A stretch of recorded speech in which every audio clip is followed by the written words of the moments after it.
அது மன்னருடைய நட்சத்திரம்.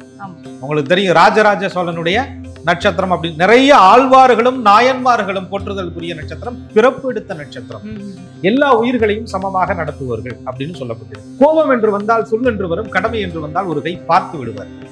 என்ன ஒண்ணு, அடிக்கடி வயிறு பசிக்கும், பசி தாங்காதவர்கள், இவர்களுக்கு பசிக்கு ஏதாவது ஒண்ணு கொடுத்துக்கிட்டே இருக்கணும். அப்படி இல்லைன்னு சொன்னா வாயில என்ன வார்த்தை வருதுன்னே தெரியாது. அந்த அளவுக்கு வசைபாடி விடுவார்கள். சதய நட்சத்திரத்தில் பிறந்தவர்கள். எந்த முடிவு எடுத்தாலும் அந்த முடிவை பலமுறை யோசனை பண்ணி எடுத்த காரணத்தினால அது 1000 பேர் அட்வைஸ் சொன்னாலும் கேட்கவே மாட்டார்கள். தனக்கு என்ன மனசுக்கு தோணுதோ அதை சட்டென்று முடிவெடுத்து உறுதியாக திடமாக செய்து முடிக்கக்கூடிய குணம் சதய நட்சத்திரத்திலே பிறந்தவர்களுக்கு இருக்கும். ஆனா ஒருத்தர் கார்னர் பண்ணி இவங்கள்ட்ட வந்து அட்வைஸ்ங்கிற பேர்ல ஏதாவது ஒண்ணு சொல்லி சொல்லி சொல்லி சொல்லி இவங்களை டீப்ரமோட் பண்ணாங்கன்னா அந்த அட்வைஸ்ங்கிற பேர்ல அவரு தன்னை அறிவாளி மாதிரி காட்டிக்கிட்டா சதய நட்சத்திரக்காரர்களுக்கு சுத்தமா பிடிக்கவே பிடிக்காது. 1000 பேர் தடுத்தாலும், சேனையே வந்து தடுத்தாலும் கூட தான் நம்பியவர்களுக்கு உதவிக்கரம் நீட்டுவதிலே சதய நட்சத்திரக்காரர்களை அடித்துக் கொள்வதற்கு ஆளே இல்லை.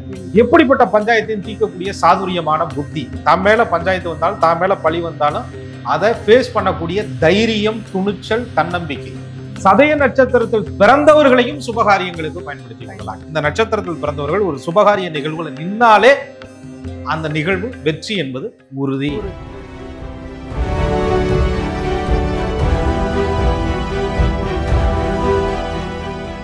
நேர்களுக்கு வணக்கம்.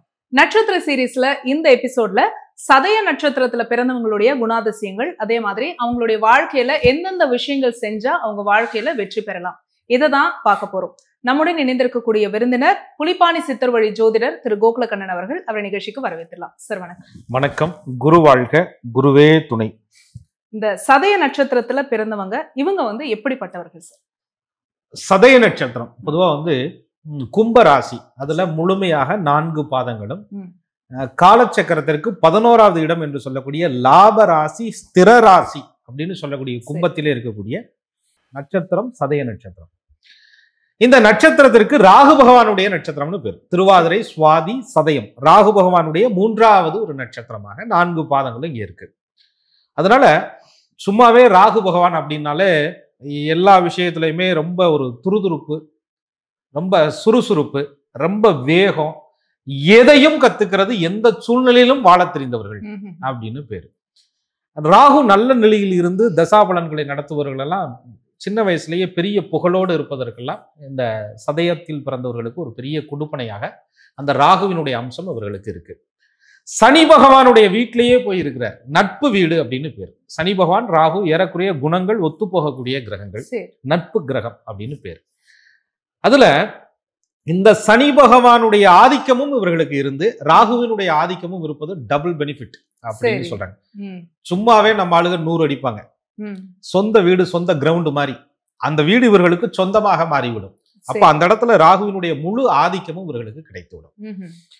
சதய நட்சத்திரத்தை பொறுத்தவரையும் கணத்திலே வந்து ராட்சச கணம், மிருகத்திலே பெண் குதிரை, பறவையிலே அண்டங்காக்கா, மரத்திலே கடம்பு மரம், நாடியிலே தட்சண பாட்சுவ நாடி, ரஜ்ஜுல வந்து இறங்கு கழுத்து ரஜ்ஜு அப்படின்னு சாஸ்திரத்துல சொல்லப்பட்டிருக்கு. சரி, இதுல வந்து பறவை அண்டங்காக்கான்னு சொன்னீங்க, பட்சி வந்து வேற ஏதோ சொல்லுவாங்க. நிச்சயமா பஞ்சபட்சி சாஸ்திரத்துல வளர்பிறையில் தேய்பிறை அப்படின்ற அமைப்புல மாறுபடும். அந்த வளர்பிறை பட்சி தனியா, தேய்பிறை பட்சி தனியா, மயிலு வள்ளூர் அப்படின்னு பிரிச்சு சொல்லுவோம். ஆனா நட்சத்திரத்தின்படி அடிப்படையில பார்க்கும்போது நீங்க வந்து இந்த நட்சத்திரத்திற்கு பறவை வந்து அண்டங்காக்கா அப்படின்னு சொல்லப்படும். சரி, இந்த பட்சி வந்து வளர்பிறையில ஒண்ணு, தேய்பிறை ஒண்ணுன்னு பிரிச்சிருக்காங்கன்னு சொன்னீங்க. சோ வளர்பிறைனா என்ன பட்சி வரும், தேய்பிறைனா என்ன பட்சி? அதாவது சதய நட்சத்திரம் வளர்பிறை காலத்திலே பிறந்தவர்களுக்கு பட்சி வந்து மயில். சரி. தேய்பிறையில சதய நட்சத்திரத்துல பிறந்தவர்களுக்கு பட்சி வந்து வல்லூர் அப்படின்னு வரும். இந்த பறவை எதற்கு பயன்படுதுன்னா, ஒருத்தர் தொழில சிறந்து விளங்கவும், கோர்ட்டு வழக்கு வியாஜியங்கள்ல வெற்றி பெறுவதற்கு, சிறந்த வழிகாட்டுவதற்கு இது பயன்படுது. அதை வந்து அரசு, நடை, ஊன், சாவு, துயில் அப்படின்னு பஞ்சபட்சி சாஸ்திரத்துல சில கால அளவுகள் இருக்கு. அதை பயன்படுத்தி வெற்றி பெறுவதற்காக இந்த பட்சி பயன்படும். கிட்டத்தட்ட ஒரு 3 நட்சத்திரங்கள் பார்த்துட்டோம். இந்த டவுட் வந்து எனக்கு கேட்கணும் அப்படின்னு, இந்த பறவை குணம் இதெல்லாம் குறிப்பிட்டிருந்தீங்களா சார்? இதுக்கும் ஒருவருடைய குணத்துக்கும் என்ன தொடர்பு? நிச்சயமா திருப்பண பொருத்தம் பார்க்கிறதே இதை வச்சு நாங்க இணைத்து பார்ப்போம். இந்த நட்சத்திரங்களுக்கு அந்த நட்சத்திரம் என்னென்ன பறவை மிருகமா வருது அப்படின்னு பார்த்து எத்தனாவது நட்சத்திரமா வருது, அதற்கு இந்த நட்சத்திரத்துக்கு தினம், கணம், மகேந்திரம், ஸ்திரீ திருக்கம், யோனி, ராசி, ரஜ்ஜு, வேதை, நாடி, மரம் அப்படின்னு 12 அம்சங்களாக பிரித்து பெண்ணுக்கு நடக்கக்கூடிய தசை, ஆணுக்கு நடக்கக்கூடிய தசை, தசா சந்தியினுடைய அமைப்பு, இந்த லக்னத்திற்கு அந்த லக்னம் என்ன மாதிரி அமைப்புன்னு பார்ப்பதற்கு சித்தர்கள் கொடுத்த அற்புத பொக்கிஷமே இந்த நட்சத்திரங்களுடைய கணிப்பு. சரி. இதற்கு அவர்கள் வாழ்க்கைக்கு நிறைய சம்பந்தம் இருக்கு. சரி, இப்போ இந்த சதய நட்சத்திரத்துல பிறந்தவங்களுடைய குணாதிசயங்கள் பத்தி சொல்லுங்க. இவங்க எப்படிப்பட்டவங்க?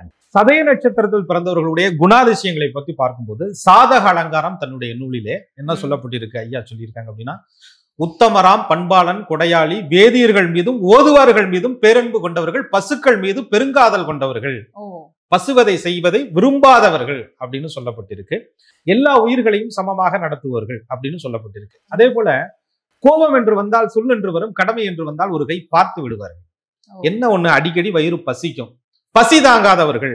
இவர்களுக்கு பசிக்கு ஏதாவது ஒண்ணு கொடுத்துக்கிட்டே இருக்கணும். அப்படி இல்லைன்னு சொன்னா வாயில என்ன வார்த்தை வருதுன்னே தெரியாது. அந்த அளவுக்கு வசைபாடி விடுவார்கள் சதய நட்சத்திரத்திலே பிறந்தவங்க. அது மாதிரி இந்த சதயம் ராகு பகவானுடைய ஆதிக்கம் பெற்றவர்கள். கும்ப ராசியில பிறக்கக்கூடிய சதய நட்சத்திரக்காரர்கள் எதையுமே பிடித்த பிடிவாதமாக இருப்பார்கள். தான் எடுத்த முடிவை தானே மாற்ற மாட்டாங்க. எந்த முடிவு எடுத்தாலும் அந்த முடிவை பலமுறை யோசனை பண்ணி எடுத்த காரணத்தினால அது 1000 பேர் அட்வைஸ் சொன்னாலும் கேட்கவே மாட்டார்கள். தனக்கு என்ன மனசுக்கு தோணுதோ அதை சட்டென்று முடிவெடுத்து உறுதியாக திடமாக செய்து முடிக்கக்கூடிய குணம் சதய நட்சத்திரத்திலே பிறந்தவர்களுக்கு இருக்கும். அது இயற்கையிலே அந்த ராகு பகவானும் சனி பகவானும் அவர்களுக்கு கொடுத்த வரம் என்றே சொல்லலாம். இந்த குணத்தினால சில வீழ்ச்சிகளை இவர்கள் சந்தித்தாலும் கூட எவ்வளவு அந்த வீழ்ச்சியை சந்திச்சாங்களோ அதே அளவுக்கு திரும்ப மெனக்கட்டு அந்த இவங்க வீழ்ந்தது யாருக்கும் தெரியாதவாறு மீண்டும் எழுந்து விடுவார்கள் சதய நட்சத்திரத்துல பிறந்தவர்கள். அதனாலதான் சொல்லுவாங்க, சதய நட்சத்திரத்துல பிறந்தவங்க ஊருக்கே புத்தி சொல்லுவாங்க.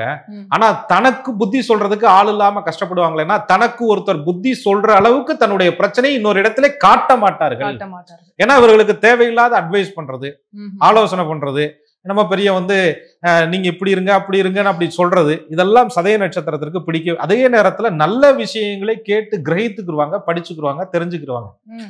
ஆனா ஒருத்தர் கார்னர் பண்ணி இவங்கள்ட்ட அட்வைஸ்ங்கிற பேர்ல ஏதாவது ஒண்ணு சொல்லி சொல்லி சொல்லி சொல்லி இவங்களை டீப்ரமோட் பண்ணாங்கன்னா, அந்த அட்வைஸ்ங்கிற பேர்ல அவரு தன்னை அறிவாளி மாதிரி காட்டிக்கிட்டா சதய நட்சத்திரக்காரர்களுக்கு சுத்தமா பிடிக்கவே பிடிக்காது.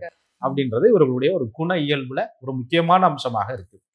இப்போ இந்த சதய நட்சத்திரத்துக்கு மத்தவங்க அட்வைஸ் பண்ண பிடிக்காது, தன்னுடைய ரகசியத்தை யார்கிட்டயும் தெரிவிப்பதுல அவ்வளோ ஆர்வம் காட்ட மாட்டாங்க, அவங்களே அவங்க பிரச்சனையை சால்வ் பண்ணிப்பாங்கன்னு சொன்னீங்க. இப்படி இருக்கிற இந்த விஷயங்கள்லாம் நட்பு வட்டாரத்தை சுருக்கிடுமா? இவங்களுக்கு நட்பு வட்டாரம் எப்படி இருக்கும்? பகையாளியா கூட மாறுறதுக்கான வாய்ப்புகள் இருக்கு. அப்படி இல்ல, அவங்க அட்வைஸ் பண்றது பிடிக்கல அப்படின்றத விட இந்த தேவையில்லாம தாம்பரிய ஞானி மாதிரி காமிச்சுக்கிற ஆட்கள் எல்லாம் இவர்களுக்கு பிடிக்காது. ரொம்ப யதார்த்தமா இருக்கணும், கேஷுவலா இருக்கணும். நீ அட்வைஸ் பண்றனா அதுக்குரிய தகுதியோடு நீ இருக்கணும் அப்படின்னு கேட்பாங்க சதய நட்சத்திரத்துல பிறந்தவர்கள். நீ என்ன தகுதியில இருக்கணும், உன் முகத்தை கண்ணாடியில பார்த்துட்டு எனக்கு அட்வைஸ் சொல்லியா அப்படின்னு சொல்ற ஆட்கள் சதய நட்சத்திரத்துல பிறந்தவர்கள். ஏனென்றால் அமானுஷ்யங்களை கண்டுபிடிக்கக்கூடிய சக்தி சதயத்திற்கு உண்டு. ராகுனாலே அமானுஷ்யங்க. ஒருத்தர் மனசுல என்ன இருக்கு, அவங்க என்ன யோசிக்கிறாங்க, அவங்க என்ன எதிர்பார்த்து நம்மகிட்ட வந்திருக்கிறாங்க, அவங்களுக்கு என்ன சொல்லணும், அவங்களுடைய தேவை என்ன தேவைக்காக அவங்க உறவாடுறாங்க அப்படின்னு சதயத்தில் பிறந்த ஆணோ பெண்ணோ, அதுல பெண்களுக்கு ரொம்ப அறிவு ஜாஸ்தி. அந்த சதயத்துல பிறந்தவர்களுக்கு அந்த டிடெக்டிவ் மைண்ட் அப்படின்னு சொல்லுவாங்க. ஒரு விஷயத்தை பார்த்த உடனே அதனுடைய ஆழம் வரை போய் அது என்ன அப்படிங்கிறத அக்கு வேற ஆணி வேற அலசக்கூடிய அந்த அமானுஷ்ய அறிவு சதயத்திற்கு உண்டு.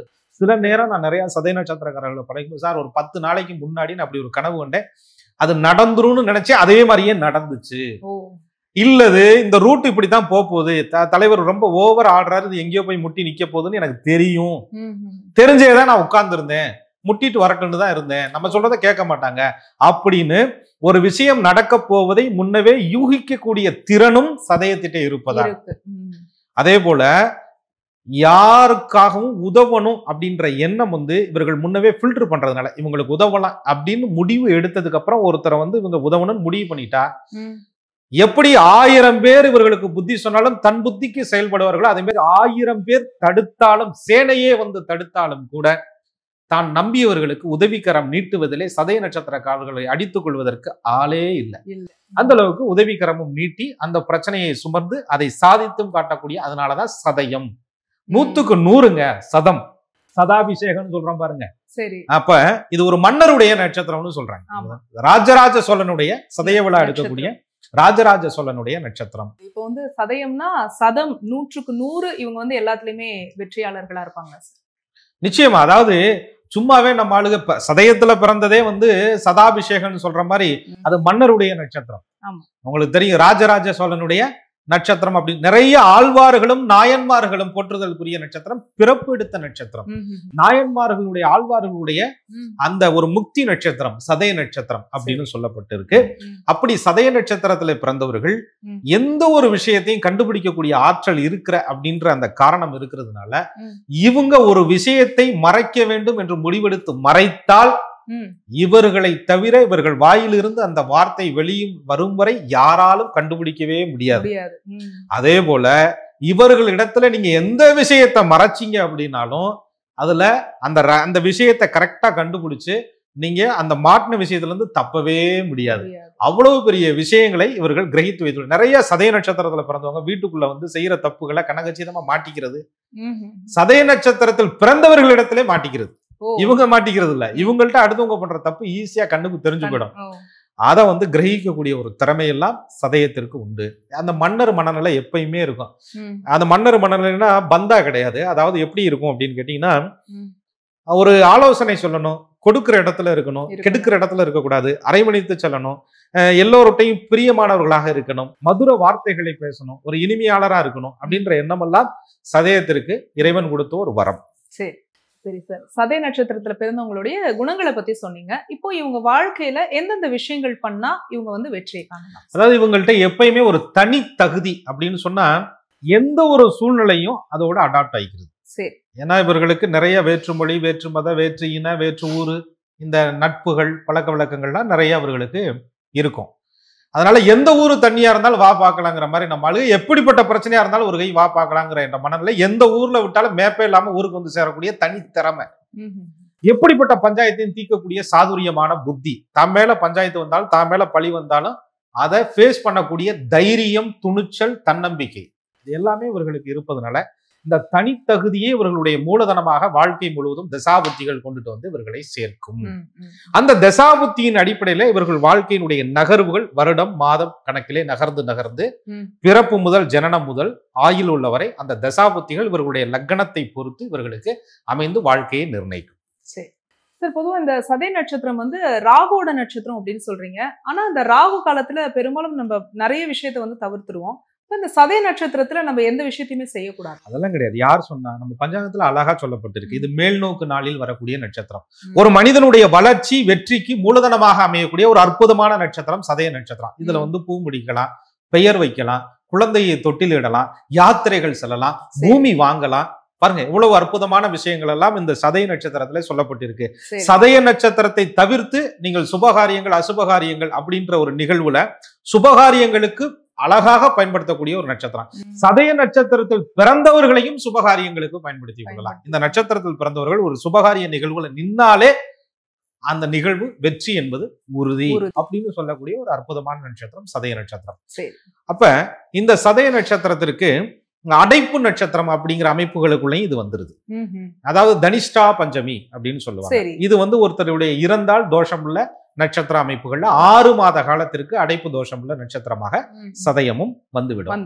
அதனால இப்படிப்பட்ட ஒரு நட்பு, நன்மை, தீமை எல்லாம் கலந்துதான் இந்த சதய நட்சத்திரத்தினுடைய அமைப்பில் பிறந்தவர்கள் இருப்பார்கள். சரி சரி, இப்போ இவங்களுடைய வாழ்க்கை எப்படி நகர்ந்து போகும்? நிச்சயமா. அதாவது வாழ்க்கை நகர்வு அப்படின்னு எடுக்கும் போதே முதல்ல உங்க நட்சத்திரம் தெரிஞ்சு போச்சு. சதயம் கும்பத்துலதான் வரும், கும்ப ராசின்னு தெரிஞ்சு போச்சு. லக்னமும் கூட தெரிந்தா ரொம்ப சிறப்பு. இதுல இவங்க பிறக்கும் போது ராகு மகா திசையில் பிறப்பாங்க. அந்த சதய நட்சத்திரத்தினுடைய 1, 2, 3, 4 பாதங்களை பொறுத்து இவர்களுக்கு அந்த ராகு திசை முதல் திசையாக, மத்தியம வயதிலே குரு திசையாக, அதாவது திருமண வயதிலே குரு திசையாக, இவங்களுடைய தொழில் குடும்ப அமைப்புகளிலே சனி மகா திசையாக, ஒரு முதுமை காலங்களிலே புதன் திசை, கேது திசை, சுக்கிர திசை, இப்படி பருவங்கள்ல இவர்களுக்கு தசாபலன் நடக்கும். இந்த திசையினுடைய அமைப்பு உங்க லக்னத்திற்கு அந்த நவாம்ச நிலையை பொறுத்து இந்த தசாபலன்களுடைய யோகங்களும் தோஷங்களும் நன்மைகளும் தீமைகளும் லாபங்களும் இழப்புகளும் உங்களுக்கு வாழ்க்கையில நடக்கக்கூடிய அம்சமாக இது இருக்கும். பொதுவா இந்த நட்சத்திர இணைவுகள் அப்படின்னு எடுத்துக்கும் போது சதய நட்சத்திரக்காரங்களுக்கு எந்தெந்த நட்சத்திரங்கள் பாசிட்டிவா இருக்கும், எந்தெந்த நட்சத்திரங்கள் நெகட்டிவா? நிச்சயமா நம்ம ஒரு நட்சத்திரத்தை பாசிட்டிவ் நெகட்டிவ் அப்படின்னு எடுக்கிற முன்னாடி திருமண பொறுத்த விஷயத்திலே நம்ம நட்சத்திரத்தோட எந்த நட்சத்திரத்தை இணைக்கலாம் அப்படின்னு சொன்னா சதயம் என்பது ராகுவோட நட்சத்திரம். மற்றொரு 2 நட்சத்திரங்கள் திருவாதிரை, சுவாதி, இது ஏக நட்சத்திரமா வர்றதுனால ரஜ்ஜு பொருந்தாது அப்படின்னு சொல்லுவோம். இது பெண் குதிரை, இதோட எருமை பொருந்தாது அப்படின்னு சொல்லக்கூடிய சில அமைப்புகள்ல நம்ம பிரிக்கிறோம். அதே மாதிரி பெண் நட்சத்திரத்துல ஆண் நட்சத்திரம் இத்தனாவது நட்சத்திரமாக பொருந்தது அப்படின்றத பிரிக்கிறோம். இது அடிப்படையிலையும் பார்க்கிறது. அதுக்கப்புறம் முக்கியமா நம்ம ஒரு தசா நடக்குது பாத்தீங்களா, இந்த தசா நாதனுடைய அமைப்பை வந்து நம்ம தாரைகளுடைய அடிப்படையில நம்ம பிரித்து பார்க்கிறோம். அதுல வந்து முதல் தாரை அப்படின்னு சொல்லும்போது இவர்களுக்கு ராகுவோட திசை ஆரம்பிக்கிறது என்ன, அடுத்து குருவோட திசை ஆரம்பிக்கிறது என்ன அப்படின்ற அமைப்புல உங்களுக்கு வரும். அதை வந்து தனதாரை, சம்பத்து தாரை, விபத்து தாரை இப்படின்லாம் தாரையினுடைய அமைப்புல நம்ம பிரித்து அந்த பலாபலன்களை இவர்கள் பிறந்த பாதத்தின் அடிப்படையில பார்க்கும்போதுதான் துல்லியமான பலாபலன்களும் வழிபாடுகளும் இவர்களுக்கு கிடைக்கும். இப்படி ஆகிற நட்சத்திரங்கள், ஆகாத நட்சத்திரங்கள் திருமண பொருத்தத்துல இணைக்கிற மாதிரி இந்த தசாபலனையே துல்லியமா அளவிடலாம். அதை எப்படி சொல்றாங்க அப்படின்னா, ஜென்மத்தாரை, தனத்தாரை, விபத்து தாரை அப்படின்னு சொல்ல, சாதகத்தாரை அப்படின்னு இந்த தசையினுடைய அமைப்பு இது எத்தனை தாரையினுடைய அம்சத்துல நடக்குது அப்படிங்கிறத பொறுத்து, நவாம்சத்தினுடைய அங்கீசவானினுடைய நிலையை பொறுத்து, இந்த நட்சத்திரங்களுடைய சாரத்திலே நிற்கக்கூடிய கிரகங்களுடைய நிலையை பொறுத்து இவர்கள் வாழ்க்கையினுடைய தசாபலன்களை துல்லியமாக அறிந்து கொள்ளலாம் என்று ஞானிகள் சொல்லியிருக்கிறாங்க. நிச்சயமாக. சோ நம்ம தொடர்ச்சியா பார்த்துட்டு இருக்கோம். தசாபுத்தி பலன்களும் ஒவ்வொரு நட்சத்திரத்துக்கும் நம்ம பார்த்துட்டு இருக்கோம். சதய நட்சத்திரத்தினுடைய வாழ்நாள் முழுக்க இருக்கக்கூடிய தசாபுத்தி பலன்களை பார்ட் 2 வீடியோல நம்ம நிச்சயமா மிக்க நன்றி. மிக்க நன்றி. குரு வாழ்க, குருவே துணை.